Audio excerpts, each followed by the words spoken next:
Zimmerman. Present. Thank you. David Horn. Present. Thank you. Thelma Ross. Present. Jennifer Gallagher. Present. Let's see. Lachelle. Good morning. Good Present. morning. Let's see. Let's see. I called Thelma. Jennifer, I'm sorry. Did I call you? I did. Okay, Lachelle. Sorry, some people aren't showing on the screen. Sorry about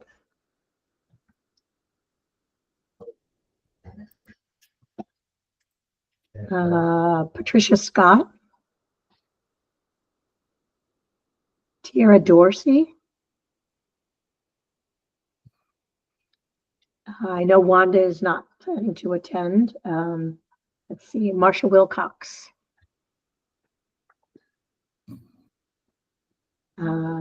Jennifer. Jamal Rollins. Here. Jamal, I thought I saw Jamal on here. Hello. Hi, yes, thanks, Jamal. Angela Sherman is not attending. James Massey. Good morning and happy holidays. Present. Good morning, thank you. Monica Randall. Jessica Conter. Marion Hoyt.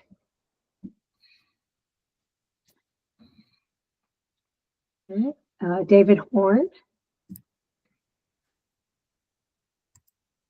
David, I know I saw you on there. There you are. Yep. And Jeffrey Lawson.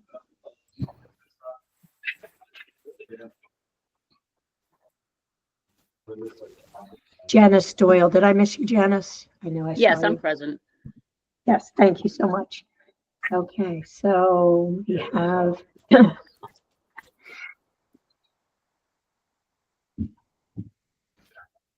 looks like we have 8 folks on the call, so we do not have a quorum unless I missed someone or someone joined that before. Since I made the roll call. I do not think we have a quorum for today's meeting. Just as a reminder, Ellen, what's the quorum number? It is, well, according to Robert's rules, it's at least half of our committee members.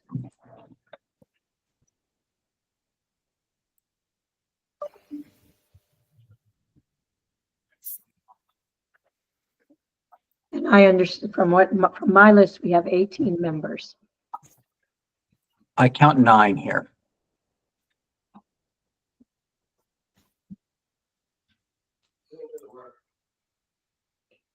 So I missed someone in there. Oh, there it is. Yep, I have 9. Yes, we have quorum.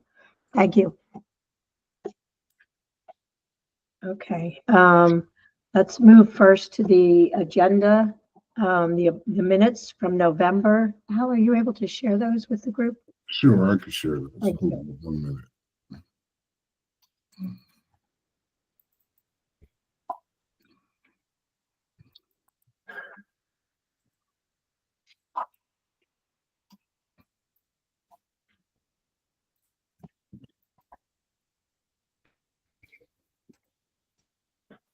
Thank you, Al. And I know you all just received these, so didn't have a chance to really review them ahead of time. So we'll take a minute to review the November 21st, 2024 minutes of the FAAC Council. And Monica Randall is joining as well right now. Monica is here. Thank you.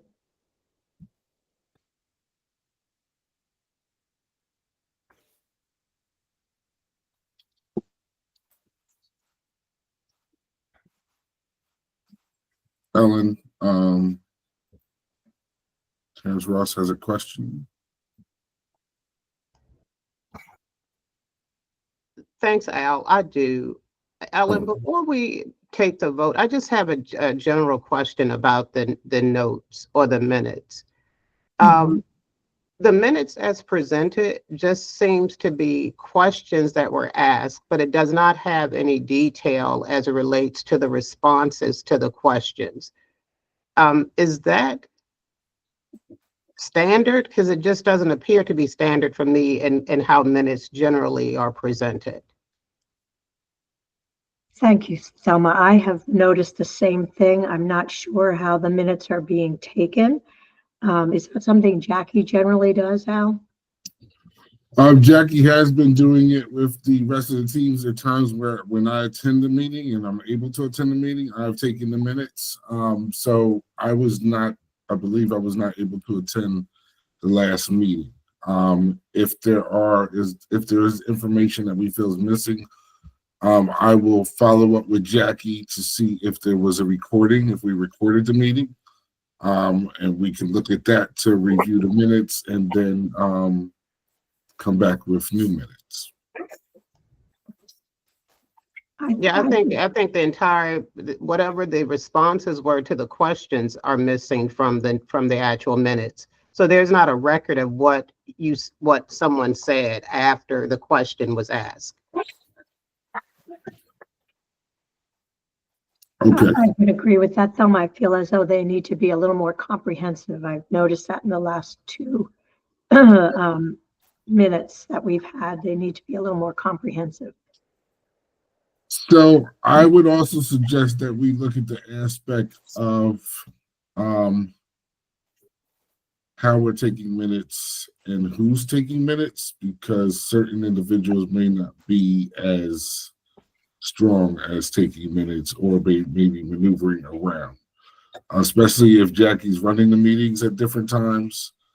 And Ellen, maybe that's a discussion we need to have outside of FAAC, just so we can move forward. Or outside of this meeting. Sure, we can certainly do that.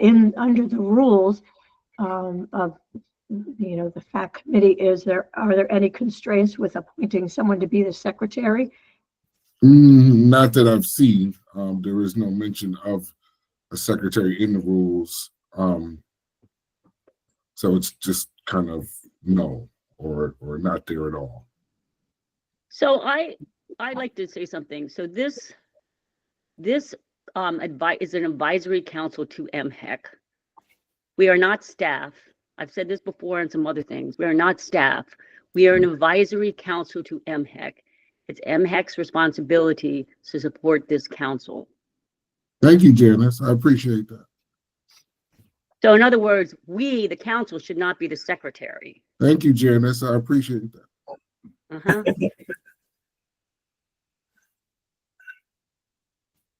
Thank you, Janice.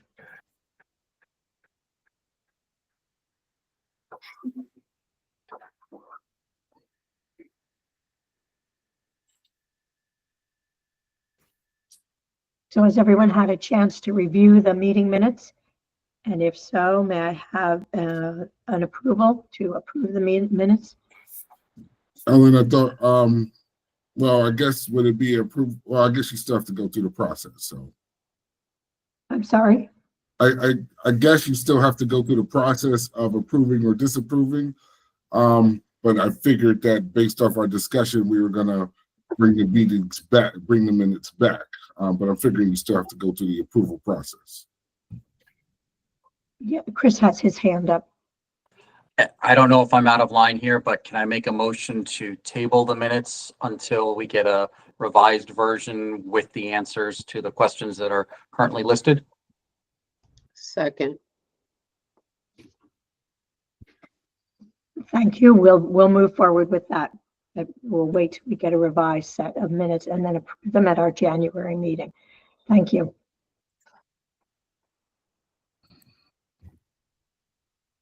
Okay.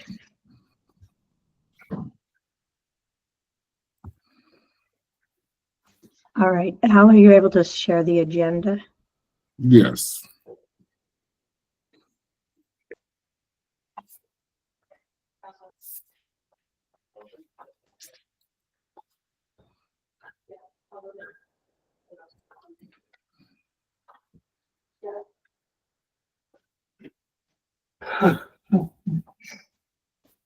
Okay, the first meeting, the agenda item is information about fiscal 2026 awarding. Al, I think you're going to cover that for us.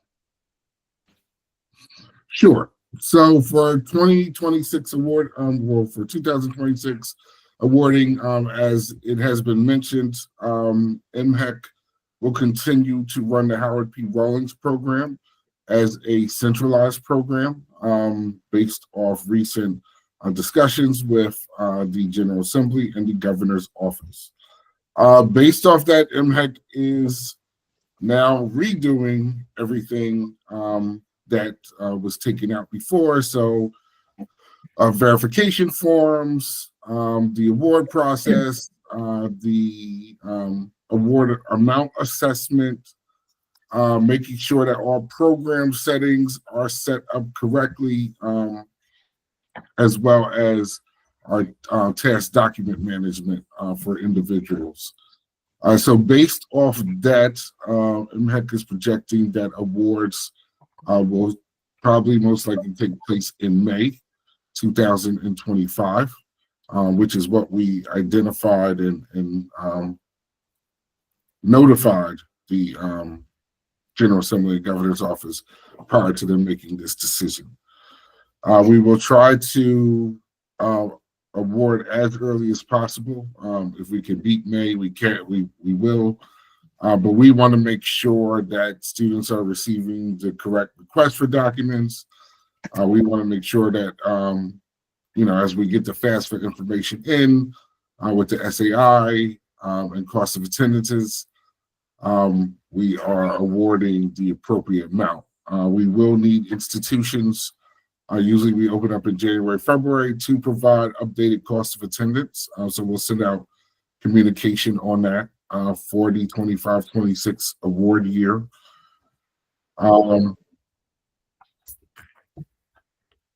As far as the total amount available, we are still waiting on the Governor's Office, Department of Budget Management, to let us know what kind of an idea of what the allocation is. So based off the number of students awarded for the fiscal 25, MHEC is looking at a possible proration of awards, which is within statute that we are required to do when there are more students eligible for funds than available funds. What we see is the number of GA initial students really tripled from about between 2,000 and 3,000 to 8,000 to 9,000 for fiscal 25. We've identified to the different constituents that the biggest thing is not so much how many students accept the award or how many students are paid out right now. The biggest thing is how many students are eligible for the award. And for us to be able to award the eligible students in a timely manner compared to what we've had to do at this point in time, which is award students, wait 6 weeks, see who drops off, award students, wait 6 weeks, see who drops off. It's not as bad in maybe May or even June, but then when you start hitting July, August, September, individuals become a lot more weary and concerned. We do not, we expect that we will not be able to award any EAIs next year, as we did not this year. We're not sure if there will be enough funds to award EA renewals as well. So these are discussions within the Governor's Office, Department of Budget Management, MHEC. And as we get more information, provide you with an update on it. Jennifer. Can you explain what you mean by prorated amounts and exactly how that would work? So based off legislative guidelines, if there's not enough funds to cover all eligible students, you have to prorate the amounts. The proration will be based off, of course, how much funds are available or how much we're budgeted. So based off how much we're budgeted, to give you an example,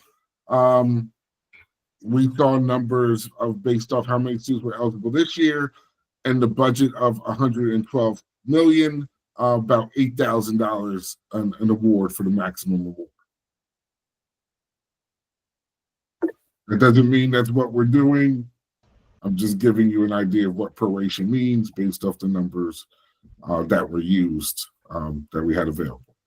So instead of awarding like you did this year, where everybody was awarded initially with the full amount, waited 6 weeks, reallocated, blah, blah, blah. You won't do that this year. Possibly you'll be looking at initial awards going out at a prorated amount. That's possible, yes. That is, I don't know what we're going to be doing yet because the discussions are still open and with those parties, but that is a possibility, yes. And do you have a timeline of when we might know? I'm asking for the governor's office and the General Assembly and Department of Budget Management to give me a timeline of when I might know. So unfortunately, I have no control over any type of timeline right now. Every day I'm giving data, every week I'm giving data, every week there's new questions. We answer those new questions and we're waiting for someone to make a decision. Thanks. Chris has his hand up. Thank you. I just want to follow up and make sure I understood correctly. So when we're talking about prorating awards, we're talking right now about GA. Is that correct? Yes. And in terms of proration, are you looking at all awards proration or just initials? So, and I got to guess what I mean by that is you will have a list of students that are eligible for renewal. Will those students be fully funded first and then whatever's left will be prorated to initials? Or are you looking at everybody, both renewals and new students, and potentially prorating all at once? Both options are in there. Okay.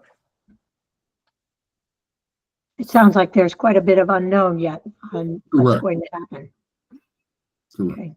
David Horn. Al, did you say that there was a possibility that the maximum amount might be 8? I'm just giving a number of an example of the proration. So that was that an example, or was that some projections, or just like hypothetically? That was hypothetically, at least initially, because it was based off the current 112 million that we were allocating and the total amount of students that were eligible to receive an award. Right? The difference between this year and last year is the cutoff date is March 1st. We're going to have the total number of students eligible. And from there, hopefully if we have all the FAFSAs from the federal government, because we're still getting FAFSAs, new FAFSAs for 24-25. But if we have all the FAFSAs from the federal government, that would give a more accurate amount of the proration amount at that time. Jennifer? If they go that way of doing it. Is there that $8,000? You said it is based on every eligible student. Does that, like, at what point did you determine, are you determining that they were eligible? Are they students that chose a Maryland school and are either enrolled, or that they're all enrolled but did not? I don't know how I want an to put it. eligible student would be any student that has been awarded a GA grant, whether that award was canceled, whether that award was declined, whether that award was accepted, whether that award was not accepted. That individual was eligible because they received a GA award. So when we're thinking about it, it's the same as any institution doing their SEOG, right? You're going to project with your SEOG. You don't want to just say, okay, well, I'm going to, I only got 100,000 SEOG for a small institution. I'm only going to award 25,000 to my incoming students. I'm going to award a certain percentage based off percentage of students that actually accept admissions, or different schools have different ways. But every student that you offered to was identified as an eligible student. So when we're looking at the aspect of making these awards to individuals, and for the reasons of Christian school not saying, hey, well, I got students that are ready to be awarded, but you know, you've got these students out here because you maxed out over at Jennifer's school. So, you know, why are my students having to wait, or why are these other students have to wait? The aspect of it is you want to be able to award all students at one time and then start looking at what actions those students are taking. Now, you may have a proration initially, and then based off students accepting and declining or canceling, you may be able to then go back and increase those maximum award amounts, or what the maximum award amount would be, which then would cause the system to then do another recalc overnight. And any student that needed more funds and were eligible more funds because they had the maximum award or because it was increased, that maximum award amount would increase for that student. But initially, we have to go out with the aspect of awarding all eligible applicants. Is So there- Al, go ahead, Jennifer. I'm sorry, I don't mean to hog the meeting, but this is such a big deal. And I would like to see if we can get more concrete information or more data that I could share with my administration. We give every single guaranteed access grant student a full ride. And if that award is cut potentially by $14,000, we need to have some serious discussions. And so I'm wondering if, I know you have to base it off eligible students, but how many of those eligible students did not attend a Maryland school and fell off? And, you know, what is a more realistic dollar amount that we're looking at here? Because that's pretty scary. So let me ask you a question. For the new year, can you tell me what Maryland students are going to not attend a Maryland school and fall off? No, I mean, I understand your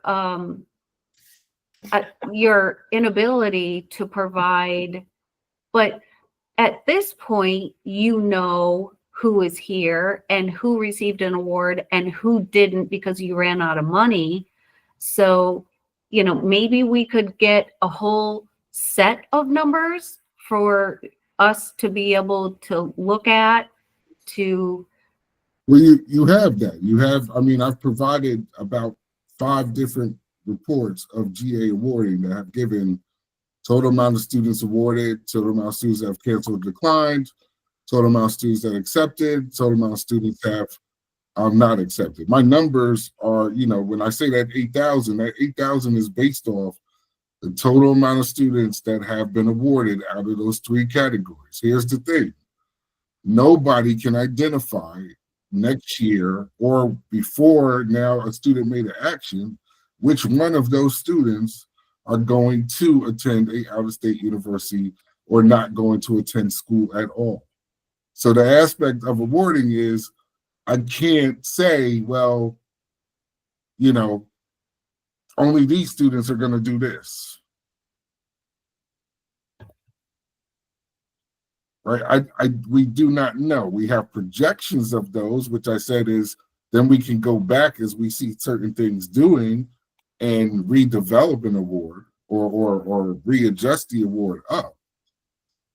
Right, but in talking with other state agencies and talking with other directors, I know, you know, when we're looking at the aspect of how we move forward in the best way, equity, to make sure that every student that is eligible at least receives an award. Right, we've got to find a way of how we move forward. Now, again, that 8,000 is based off 112 million that we received in fiscal 25, and the total amount of students that have been awarded a GA program, not EA, a GA program.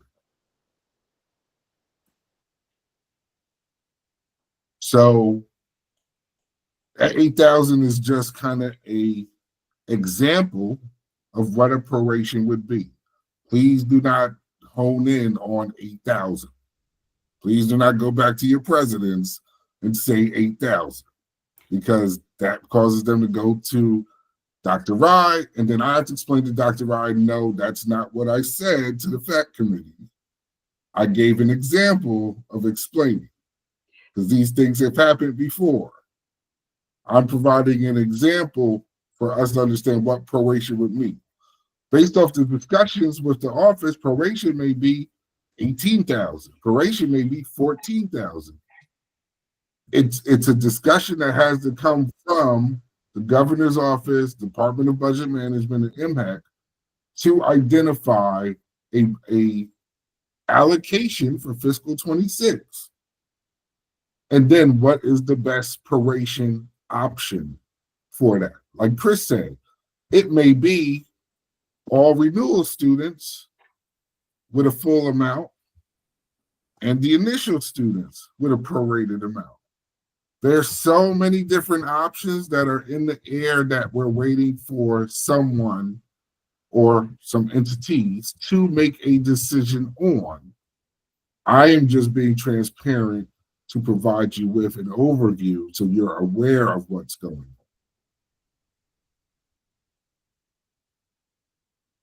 Patricia has her hand up, and then Chris. Thank you, Ellen, and Al, thank you for this information.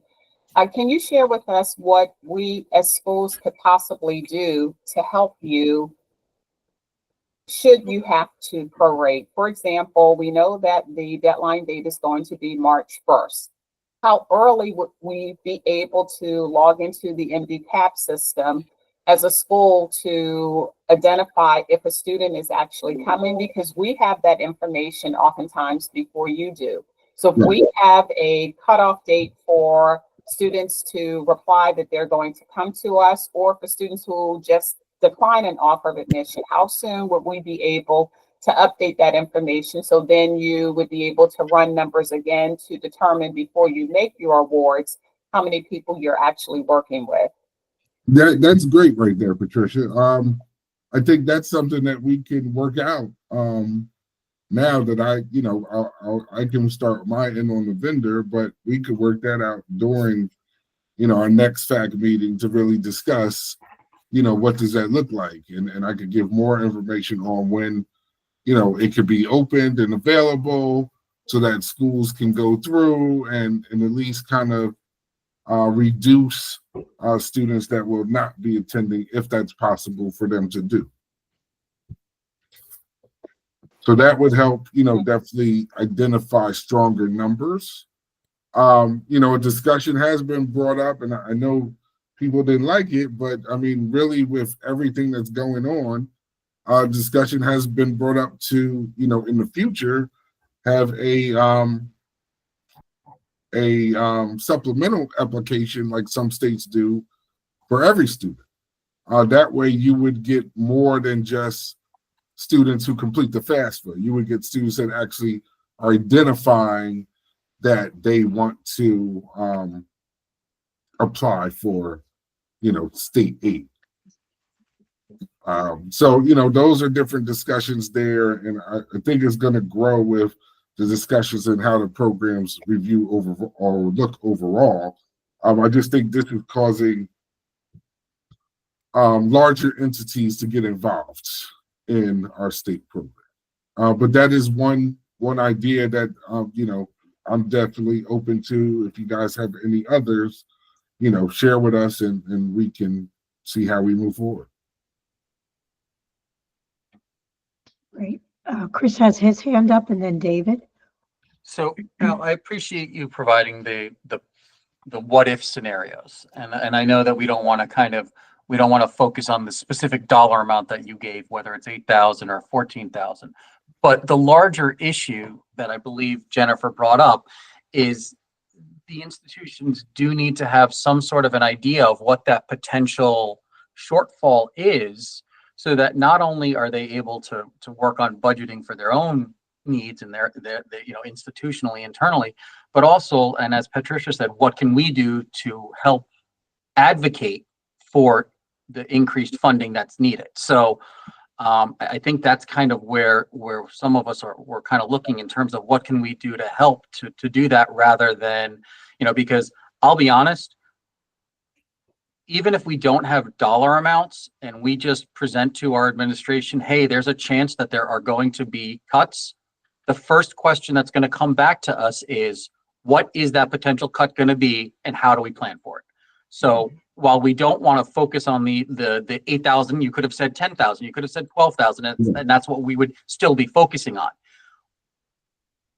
Respectfully, we still would like to be able to help and try and advocate, and without kind of having some of that guidance, I think that's where some of us are going to be between a rock and a hard place in terms of trying to identify ways to provide the information to students earlier. So that's all I kind of just wanted to say.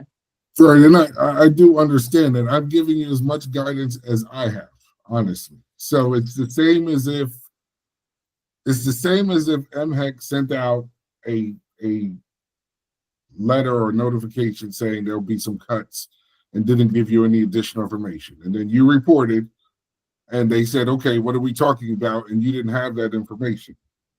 You don't have that information at this point in time. I think the biggest push that the institution could do is get with their legal representatives for, to reach out to the General Assembly, it's the same as when the institutions had concerns about decentralization. Institutions had concerns about decentralization, letters and memos were sent out.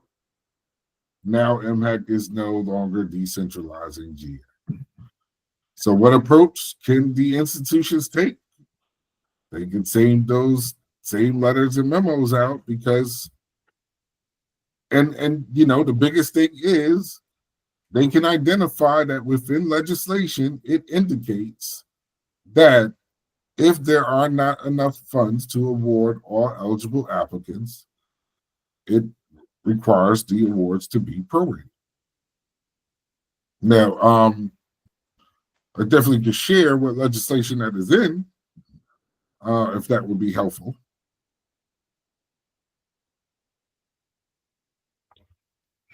That would be great. Thank you. And we, is that something you can also share in writing to the FAAC members? Which piece? What you're going to share with us now, so that we actually have something in writing to take back. I was going to provide you with the link to the legislation from the General Assembly. Okay.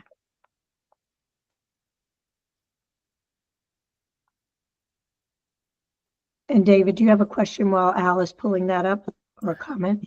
Yeah, I just wanted to say, one thing that I think we can do to help you, Al, to help us help you,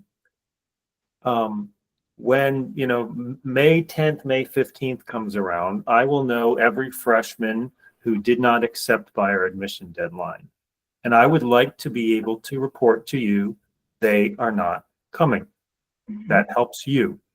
What helps me do that is something that officially says if they change their mind and decide to come and ask for it back, you'll give it back. Because if you can't say that, I have a disincentive to help. And that's something we can talk more about too, because there would probably have to be some type of deadline date for them coming back. Yeah. But it may be something that is a possibility that we can discuss and see how that would work out. Because I know at some meetings, I was encouraging others to do the same, because I canceled a lot of my awards early, and people were like, well, what if they come back, Dave? So there were a lot of concerns within my administration and other schools. We need more guarantees that our students are going to get this back. So I'll stop beating this to death, and thank you. No, I understand. I mean, and again, even if it's even if we set during our next FAAC meeting, as the agenda, some possible options and go over those, how institutions can work with MHEC to kind of, help that process. Yep. Then that's good. Then we have those different options, and I could bring them to, the upper administration and MHEC and say, well, these are different thoughts that we can do as well, or institutions can do to streamline this process or help us with this process. So those are great ideas. I'm hoping to get more information. I see people at the governor's office weekly and they say, how you doing? And I say, I'm just waiting for an answer. Thank you. You're welcome. So I'm going to give you guys Westlaw, which is, they just make a copy of what the General Assembly has. It tends to make it a little bit easier to find at different times. But this is the insufficiency of appropriated funds, 18309, where it talks about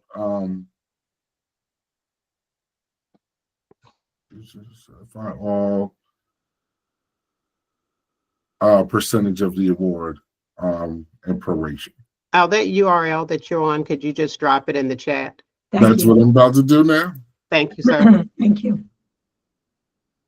And I did hear you say that we would have a conversation about this at the next FAAC meeting.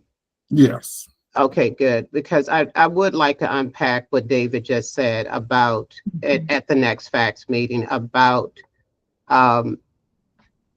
this holding, literally, it sounds like making money available 3 months later.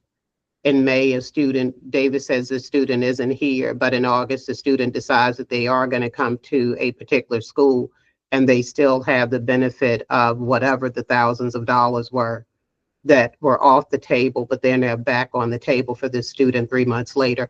I'd like to unpack that because I'm not sure that that's a fair approach to how to handle this bucket of money. Right. Thank you, Thelma. And I did make a note to add that to our next FAAC meeting in January. So just to think about ways we can help MHEC, institutions can help MHEC. So, and then a key piece is also remembering our renewal students that have received the award for 2 years that we're waiting on their credits. So it's not bad this time, as it won't be as bad this time as much, depending, because if we're awarding in May, hopefully they're getting their credits reported in May. But of course, we get some institutions that don't report credits until June or July or September. So those individuals will heavily be impacted. We have 2 people, David Horn and then Jennifer.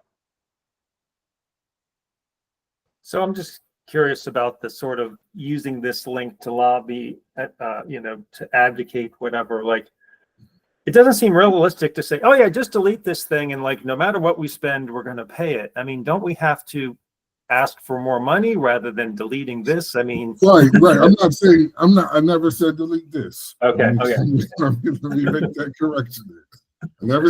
I said here's where you can approach to say, oh, 18309, within legislation indicates that if MHEC has insufficient funds, based off what occurred in fiscal 25, MHEC is projecting that they will have insufficient funds unless additional funds are provided to them for the program. Got it. So, what this will cause MHEC to have to prorate awards. What will the proration of awards, or how will the proration of awards impact us based off MHEC being required due to this legislation? Thank you. Thank you. And Jennifer. This is probably a stupid question, but I have never seen delegate in front of the Howard P. Rawlings. Do you know why that's there? Oh, that's what it's actually called. I've never seen that. Yeah. Either. Because it was named after Delegate I Rawlings. was wondering if it was named after Delegate Rawlings. Right. Okay. Yeah.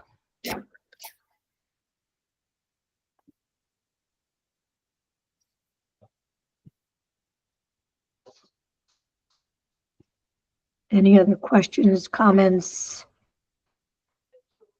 So we have some action items to put on our January agenda to think about ways that we can assist MHAC in better determining what if prorations are needed, how they might go about that and what we can do to help them. So and we will talk about that at the next meeting. So sounds like people already have great ideas and we might think of more between now and then. So all right. Al, are you able to share the agenda again? Yep, bring it back.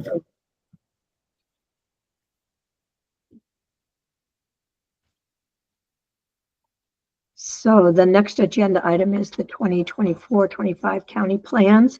Thank you for everyone for completing their rubrics and their summaries. Wanda and I wrote overall summaries as has been done in the past, and those were all forwarded to Jackie and Al in early December.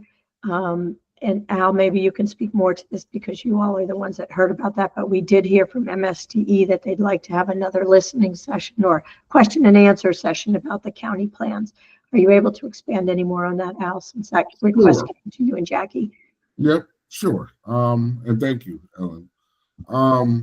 So we provided the responses of the county plans to MSDE as well as the counties, which was a good way to go because some of the counties tried to say they never received the plans because MSDE were copied on the plans as well, or responses to the plans they forwarded to. So there is no gap or disconnect between that. In going over the plans, MSDE, I guess, had talked to the counties and they had asked if they could have a follow-up meeting with FAAC to basically, after they read the plans, ask any additional questions. And we talked to Ellen about that. We thought it'd be good because hopefully they could develop stronger plans. So we're hoping that in February, we can make that part of the FAAC meeting where MSDE could invite the supervisors or individuals that submitted the plan to us or to the FAAC meeting that they could ask questions. MSDE is taking questions from them before that, so hopefully I'll have questions in January from MSDE towards the FAAC county plans that I'll be able to share with FAAC, so FAAC is prepared for those questions. And at our last meeting, Al, there was a request for all of the FAAC members to receive a copy of what was sent to MSDE and the counties. Is that something you all can do? Yes, we've put together a Word document with the plans in there and then the responses to the plans, kind of, in an Excel type format, but a Word document. So we'll work on that and get that to FAAC, if not before Christmas, right after Christmas. That would be great. Thank you. Or the new year. Let me say that. Let me be specific and say right after the new year. Any questions, comments, thoughts on?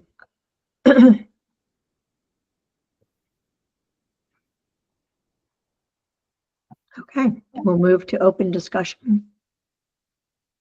Are there any topics people would like to discuss? There is a big discussion. Go ahead, Jennifer. I didn't raise my hand. Sorry, I have one more question about FY26. The EEA trackers that you've been sending, those have the total awarded students on it, right? Yes. Okay, so there's no other group of students that dropped off, but I can see on here awarded, awarded not accepted, wait list. So those are the totals that, You have you have awarded, awarded not accepted, then you have declined, canceled. I don't see a declined cancel. If you scroll down,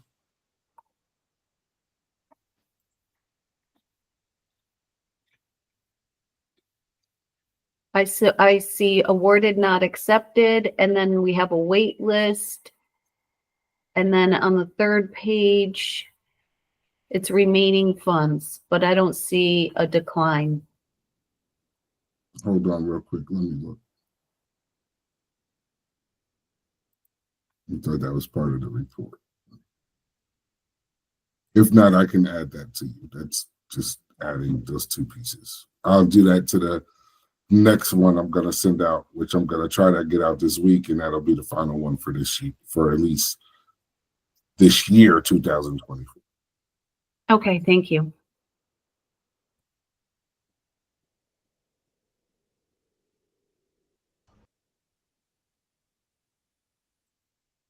Are there any other topics folks would like to bring up in our open discussion? I was going to bring up, there is starting to become a strong discussion on undocumented students completing the FAFSA, as well as the MHEC 1 app, and the new presidency.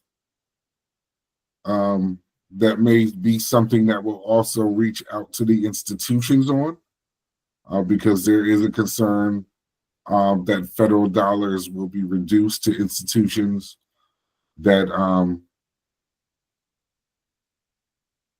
have different policies or options or opportunities for undocumented students, as well as sharing information. I know Maryland has some different information sharing policies across Maryland. I'm assuming that institutions follow those policies as well, but there will be more probably outreach and approach. I know the governor's office has reached out to the different agencies in regards to the presidential transition and what things Maryland needs to be prepared for. So as an agency, we are working on that piece. But the discussion is, how much do we work on? How much don't we work on?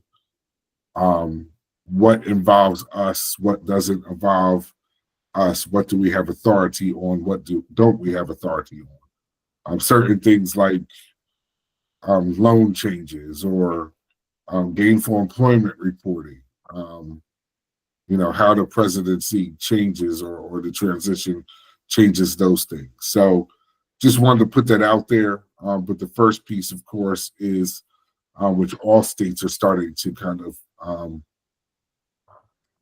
gear up and really looking at, is those undocumented students and their concern about the FAFSA information, especially for those mixed families, and then the MHEC 1 app, and how that information is secured for anybody not to just get a hands on. Other pieces I'm hearing within legislation that there will be a proposal to require the FAFSA to be a requirement for high school graduation. I don't know if that's going to happen with some changes with the presidency, or if anybody's thinking about that. But that would be something, that hopefully the General Assembly and others are concerned about, because with the transition and not anybody knowing, if Maryland requires all individuals that are eligible to complete the FAFSA, then how does that, make Maryland look? So just a topic, individuals, if you haven't been thinking about, that's out there. There's a lot of information on it, a lot of news on it right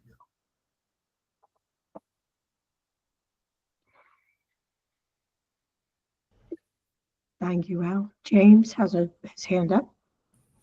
Yes, good morning, everyone. Just a quick question on that. Thank you, Al, for sharing that. And certainly as the transition is upon us, I'm sure folks are thinking about this. Has there been any conversation about the MHEC 1 application and any implications for that ahead, or is it just kind of a wait and see? We are discussing it. Maryland has, I've reached out to our AG's office. They gave me about 4 different guidelines within Maryland that we have to protect information. However, at the same time, they told me, well, it depends, if the federal government subpoenas us for certain things, then we have to provide them for that information. More stuff kind of more on fraud or kind of things like that. There's nothing been with ISIS or, deportation or anything like that. But, what I shared with them is California has some strong rules and guidelines that they do not have to give the federal government any of their information when it comes to their scholarship applications for undocumented students, especially because California has a high undocumented population. So they are looking at what other states are doing as well and seeing if, they even need to approach or mention some things to the General Assembly or others. Very helpful. Thank you, Al. You're welcome.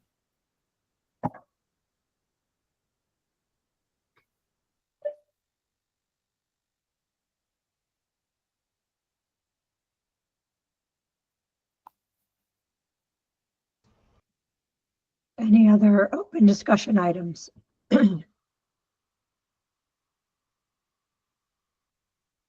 Okay, I will move for someone to approve that the meeting be adjourned. Patricia and Jennifer Patricia has first and Jennifer second approved. So we will close the meeting. We will meet again on January 16th. I hope everyone has a happy holiday. Keep your thinking caps on about how we can help MHEC with the upcoming FY 26 allocations. Thank you so much. Thank Happy you, everyone. holidays, everyone. Happy holidays. Happy holidays. Bye. Happy holidays. Happy holidays.